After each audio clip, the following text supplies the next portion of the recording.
મહત્વના સમાચાર સામે આવી રહ્યા છે। ગીર ગઢડાના હરમડિયા ગામે સરકારી દવાખાના સામે ઉઠ્યા સવાલો।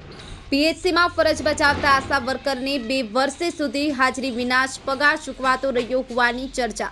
2022માં આશા વર્કરના લગ્ન થતા તે નવસારી જતા રહ્યા હોવા છતાં પણ હાજરી વિના જ પગાર ચૂકવાતો રહ્યો હોવાની ચર્ચા। જોકે આ સમગ્ર મામલે જાગૃત નાગરિકે સવાલો ઉઠાવ્યા। થોડા સમય પહેલા જ મામલો પકડાયો હોવાના કારણે આશા વર્કરનું રાજીનામું લઈ લેવાનું હોવાની પણ ચર્ચા। જોકે સમગ્ર મામલે હજુ સુધી આરોગ્ય વિભાગ દ્વારા કોઈ પ્રતિક્રિયા સામે નથી આવી। સંવાદદાતા Sagar Kumar, the Mirror News, Gir Gadhada.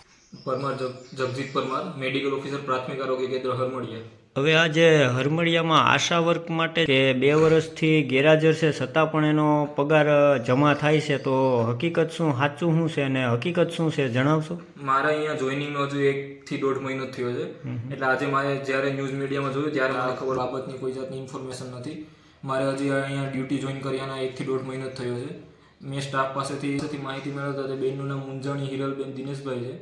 તેમની જોઈનિંગ ડેટ 4 ઓક્ટોબર 2018 છે અને તેમની રાજીનામાની તારીખ 30 સપ્ટેમ્બર 2024 છે। હાય, હું છું ક્રુઝિન સિંઘાનિયા। આપની આસપાસના સત્ય સમાચાર જાણવા માટે જોતા રહો દીવ મિરર ન્યૂઝ, અને હા, લાઈક અને સબસ્ક્રાઇબ કરવાનું ભૂલતા નહીં। Thank you. નમસ્કાર મિત્રો, હું ફિરોઝ ઈરાની આજે તમને એક નવી વાત કરવા આવ્યો છું।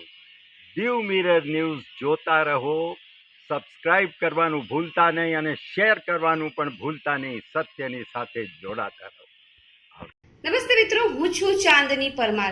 આપની મનપસંદ ચેનલ એટલે કે દીવ મિરર ન્યૂઝ ચેનલને લાઈક કરો, શેર કરો અને ફોલો કરો, અને હા, તેમાં દરરોજ તાજા સમાચાર જોવાનું ભૂલશો નહીં। દીવ મિરર ન્યૂઝ દરરોજ લાઈવ અપડેટ, ગુજરાત રાજ્ય, દેશ, દુનિયાના તમામ બ્રેકિંગ સમાચારો નિહાળો દીવ મિરર ન્યૂઝ ચેનલ પર।